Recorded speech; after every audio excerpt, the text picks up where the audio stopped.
Welcome to the very first episode of the Coffee Playdate podcast. I'm your hostess, Dr. Olga Dingar. This is a place where I chat with entrepreneurs and physicians doing incredible things outside of medicine. Joining us today is Dr. Ai Takahashi. Hi, everyone. Welcome, Ai. Hi. So I like to start off by asking, do you drink coffee? I do.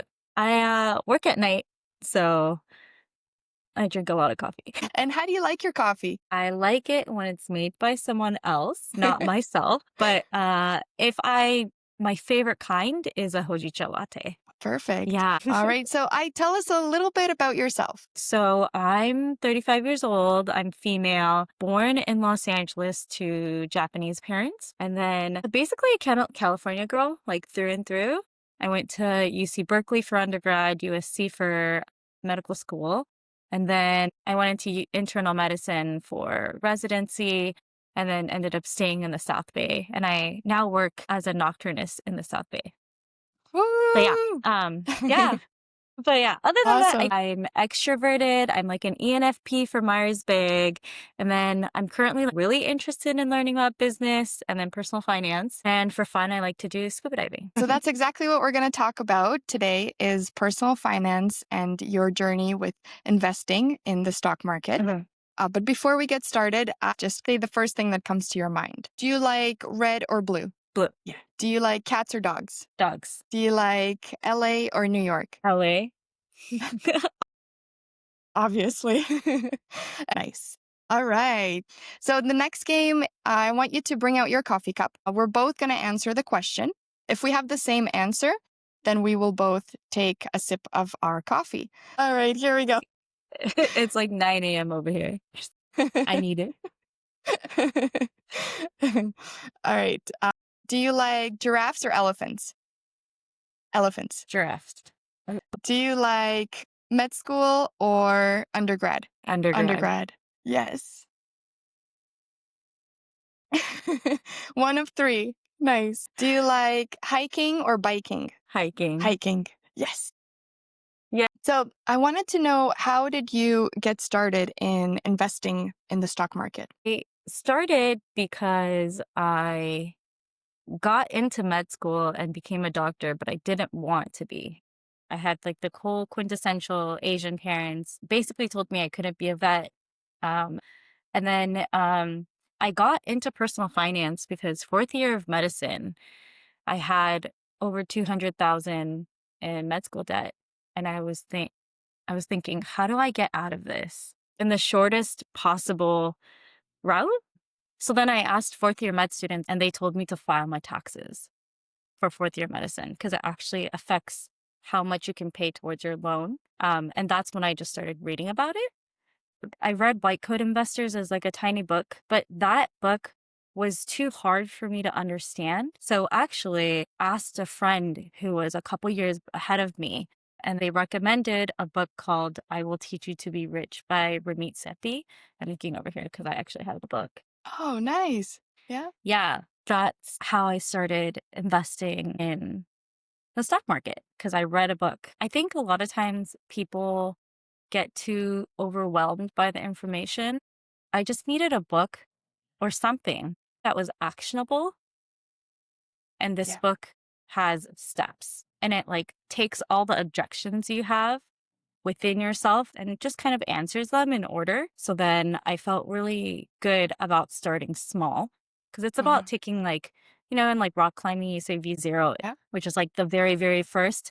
So like you have to figure out what your V0 is, right? Like instead of saying, I'm going to put $100 in the stock market per month, you have to first choose which place you're going to put the money in and decide how much money and open the account. Like your V0 is just opening the account.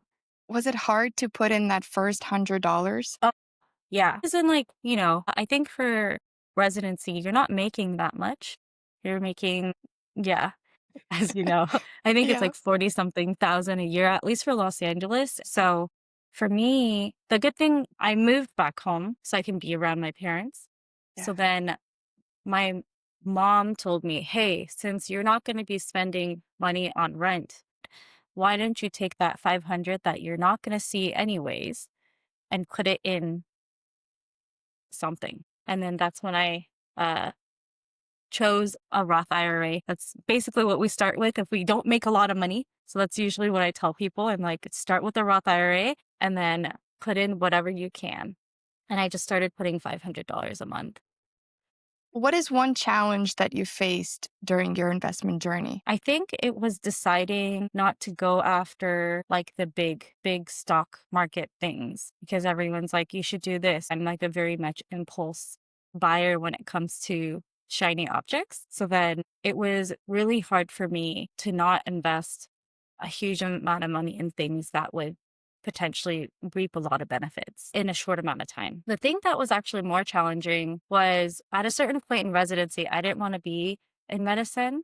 I decided to go into dog training. So I spent like a year and a half doing dog training plus attending. So I had Wow. a black weekend and a gold weekend for a year and a half. But that was doing something that I wanted to do and try it out. I Mindset love change. that you followed your passion because it sounds like you're an animal lover. Yeah. And even though it didn't work out, I mean, at least you did it and you enjoyed it during the time that you were doing it. Yeah. Good. And what kind of mindset do you think people should have when they're starting their investment journey? I think more curiosity and I think openness to like reading things that people who are in the space recommend. I think mostly it's like people, one, they say like the mindset change that needs to occur is like they're like, oh, I'm not a book reader. I'm not a this doer, and they just kind of shut out that identity. And by just doing that, they're not able to access the information that's available already that could potentially help them. And I Yeah. think that's the biggest thing that you need to change is stop speaking over yourself with that kind of language because, you don't get anywhere if you just do that. You're forcing that identity onto yourself when you're saying, I'm not a book reader, I'm not a podcast listener, and you're actually missing out on a lot of benefits potentially. Mhm. Yeah, exactly. So the last question is there one piece of advice that you would give a fellow physician who is starting out on their financial investment journey? I think learn to set aside your money automatically per salary cycle.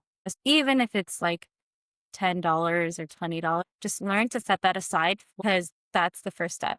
It's like you pay yourself before you pay something else. So like before you go shopping, you pay for your future self, That's great for advice. other future.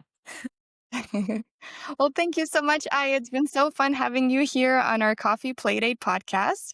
And I hope to have you back on another future episode. Thank you.